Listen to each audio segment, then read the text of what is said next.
নাজিৰাৰ মেজেঙাত পুৱাই সংঘটিত হয় এক ভয়ংকৰ পথ দুৰ্ঘটনা। দুৰ্ঘটনাত নিহত দুজন।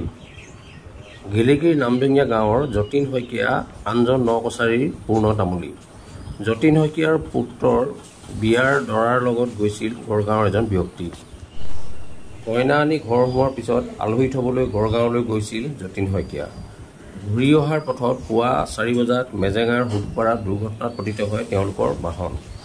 বৰ্তমান তেওঁলোকৰ মৃতদেহ উদ্ধাৰ কৰি প্ৰথমে নাজিৰা মহকুমা অসামৰিক চিকিৎসালয়ৰ পৰা মৰণোত্তৰ পৰীক্ষাৰ বাবে শিৱসাগৰ জয়সাগৰ অসামৰিক চিকিৎসালয়লৈ প্ৰেৰণ কৰা হৈছে।